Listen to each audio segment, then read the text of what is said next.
जग जसं परत नव्याने सुरू झालं तसं भरपूर जण आजचा दिवस जगू आणि पुढचं पुढे बघू हे जे लॉजिक होतं हे लॉजिक सोडून भविष्यासाठीची तरतूद करण्याच्या मागं नक्कीच लागले असतील. बहुतेकांनी तर तशी तयारी सुद्धा केलेली असेल.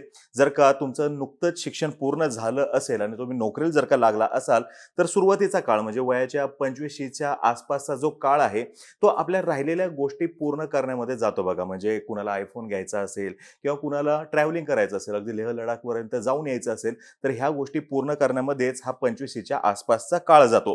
परंतु 30 हे अगदी योग्य वय आहे, की ज्या वयामध्ये तुम्ही आजच्या काळामध्ये रिटायरमेंटसाठीचा प्लॅन करायला सुरुवात करायला हवी. कारण की या वयातच जगण्याचा बऱ्यापैकी अनुभव आलेला असतो आणि जगाकडे बघण्याचा एक नवीन दृष्टिकोन देखील विकसित झालेला असतो. यामुळेच आज आपण माहिती घेणार आहोत, की 30शीतच तुम्ही रिटायरमेंटसाठीचं प्लॅनिंग कसं करू शकता आणि हे करताना नेमके कोणते रूल तुम्ही फॉलो करायला पाहिजेत. नमस्कार, मी अरुणराज जाधव बोल व्हिडिओवरती तुम्हा सर्वांचं अगदी मनापासून स्वागत करतो. सर्वप्रथम तुम्ही तुमचं कॉन्ट्रीब्युशन जे काय असेल कशामधलं रिटायरमेंटसाठी जो काही प्लॅन करत असाल तर त्याच्यातलं कॉन्ट्रीब्युशन जे आहे ते वाढवायला हवं. जर का तुम्ही नोकरी करत असाल तर तुम्ही तुमचा पी-एफचा हफ्ता हा वाढवायला हवा आणि जर का तुम्ही सेल्फ एम्प्लॉईड असाल, स्वयंरोजगारीत जर का असाल, तर मात्र तुम्ही नॅशनल पेन्शन स्कीम म्हणा किंवा प्रॉव्हिडंट फंड जो आहे, पब्लिक प्रॉव्हिडंट फंड याच्यामधली गुंतवणूक वाढवायला हवी. या इन्व्हेस्टमेंटचा सगळ्यात बेस्ट पार्ट काय असतो माहिती आहे? याच्यामध्ये एकदा गुंतवणूक केली ना, की तिथून रक्कम काढून घेता येत नाही. मग बळजबरीने का म्हणा, तुम्हाला त्या ठिकाणी रक्कम ही गुंतवलेली गुंतवूनच ठेवावी लागते आणि ती तुम्ही रिटायर झाल्यानंतरच तुम्हाला मिळते. ज्याच्यामुळे मधल्या काळामध्ये ती रक्कम कदाचित अनावश्यक खर्चामध्ये खर्च झाली असती, ती वाचते आणि रिटायरमेंट नंतर तुमच्या हातामध्ये एक चांगली रक्कम जी आहे ती येत असते. आणि जर का तुम्हाला रिस्क घ्यायची असेल किंवा रिस्क घेण्याची तुमची जर का तयारी असेल, तर मात्र तुम्ही म्युच्युअल फंड्समध्ये सुद्धा गुंतवणूक करू शकता. ट्रॅडिशनल वे जो आहे तो कसा आहे, प्रॉव्हिडंट फंड्सचा आहे, एन-पी-एसचा आहे. पण रिस्क घेण्याची ज्यांची तयारी असेल, सध्याच्या काळामध्ये रिस्क घेण्याची तयारी वाढलेली आहे, तर म्युच्युअल फंडमध्ये नक्कीच गुंतवणूक तुम्ही करू शकता. या ठिकाणी चांगले रिटर्न्स तुम्हाला मिळतात. फक्त ती गुंतवणूक करण्याआधी योग्य अशा व्यक्तीचं मार्गदर्शन तुम्ही घ्यायला हवं. एक साधा जर का नियम तुम्ही अंमलात आणला, तर खूप काही होऊ शकतं. नियम काय आहे? तर तुमचं महिन्याचं जे काही सेव्हिंग असेल, त्या सेव्हिंग पैकी 15% रक्कम जी आहे, ती तुमच्या रिटायरमेंट प्लॅनसाठी तुम्ही राखून ठेवायला हवी. त्या रिटायरमेंट प्लॅनमध्ये तुम्ही ती गुंतवायला हवी.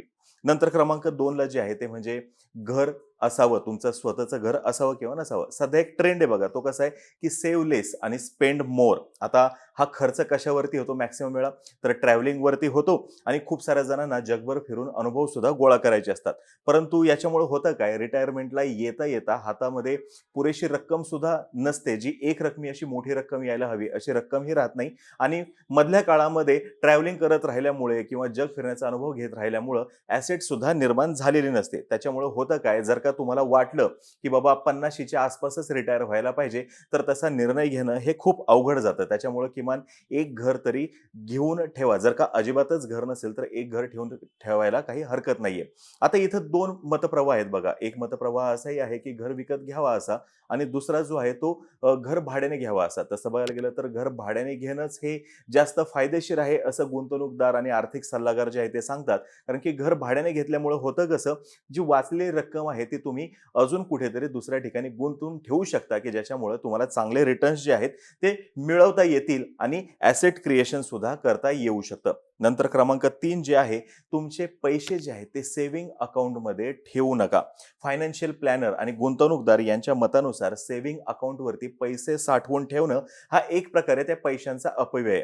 कारण की सेव्हिंग अकाउंटवरती राहिलेले पैसे जे आहेत त्याच्यावरती व्याज फार कमी प्रमाणामध्ये मिळतं आणि होतं कसं, की अकाउंटवरती एका सर्टन अमाउंट जर का आपल्याला दिसायला लागली, तर होतं कसं, आपले खर्च करण्याची टेंडन्सी सुद्धा वाढत जाते किंवा आपण विनाकारण पैसे खर्च करत राहतो आणि त्याचा अनुभव तुमच्यापैकी खूप साऱ्या जणांनी घेतला सुद्धा असेल.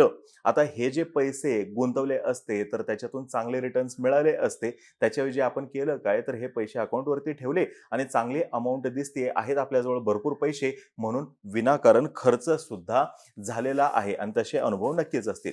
जे टाळायला हवं किंवा टाळता यायला तरी हवं. अजून एक महत्त्वाचा मुद्दा जो आहे तो म्हणजे कसं, की तुमची मॅक्सिमम जी सेव्हिंग आहे ती तुम्ही इक्विटीमध्ये सेव्ह करायला हवी, असे सल्लागार सांगतात. म्हणजे आजपासून तुम्ही 30 वर्षांनी रिटायर होणार असाल, तर जास्तीत जास्त पैसे हे इक्विटीमध्ये गुंतवायला हवेत. म्हणजे जे लाँग टर्म इन्व्हेस्टमेंट जी आहे त्याच्यामध्ये गुंतवायला हवेत. त्याच्यातून रिटर्न्स नक्कीच चांगले मिळतात.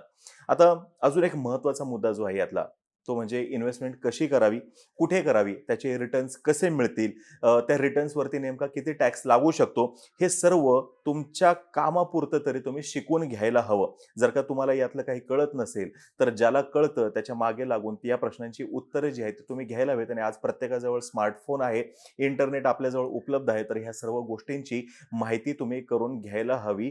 तुमच्या इन्कम पुरतं तरी जास्तीत जास्त टॅक्स कसा वाचवता येईल हे बघायला पाहिजे. आणि हा वाचलेला टॅक्स जो आहे हा अधिक गुंतवणुकीमध्ये कसा लावता येईल हे सुद्धा तुम्हाला बघायला हवं. आणि हे समजून घ्या सगळ्यात महत्त्वाचं, की रिटायरमेंटसाठीचा प्लॅन जो आहे ना, हा इन्व्हेस्टमेंट कमी आहे आणि तो प्लॅन जास्त आहे. आपल्याला असं वाटतं की ते गुंतवणूक आहे म्हणून, तसं नाही, ते प्लॅनिंग आहे, हे समजून घ्या.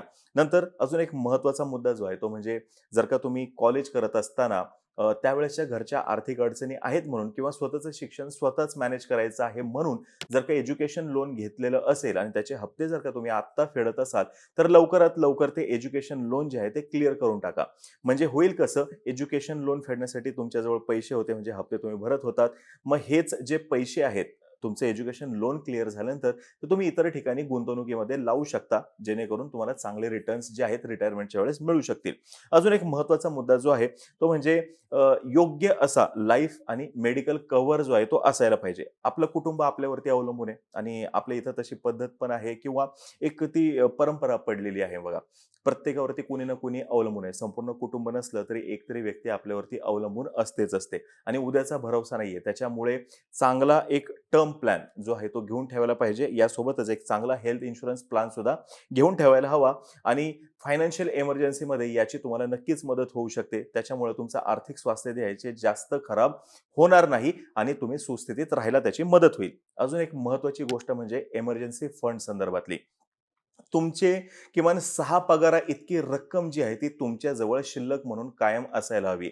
आणि जर का तुम्ही बिझनेस करत असाल, तर तुमचं 6 महिन्याचं बिझनेस इन्कम जितकं असेल तितकी रक्कम तुमच्या जवळ शिल्लक असायला हवी, एक इमर्जन्सी फंड म्हणून. याच्या व्यतिरिक्त असलेली रक्कम नक्कीच तुम्ही गुंतवू शकता. अजून एक महत्त्वाचा मुद्दा जो आहे तो म्हणजे तुमचा खर्च तुम्ही कंट्रोल करायला हवा. कोणत्याही तरुण व्यक्तीचा जगण्याचा मंत्र कसा आहे बघा, जिंदगी ना मिलेगी दोबारा. त्याच्यामुळे होतं काय, कारण नसताना खर्च करण्याची प्रवृत्ती वाढत चाललेली आहे. नवीन सेल कुठला तरी आलेला आहे. 70% पर्यंत डिस्काउंट आहे, 80% पर्यंत डिस्काउंट आहे. मग अशा वेळेस होतं कसं, एखादी वस्तू जुनी झालेली आहे म्हणून नवीन घेण्याची वृत्ती जी आहे ती वाढत जाताना दिसते. खरं बघायला गेलं तर खर्च करणं वाईट असं काही नाहीये. पण जिवंत आहे तोवर खर्च करून घेऊत असं म्हणणं जे आहे, ही वृत्ती जी आहे ती वाईट आहे, असं सल्लागार सांगतात. आणि याचा योग्य बॅलन्स साधता येणं फार गरजेचं आहे. स्पेंड केअरफुली आणि इन्व्हेस्ट स्मार्टली हाच जगण्याचा मंत्र असायला पाहिजे.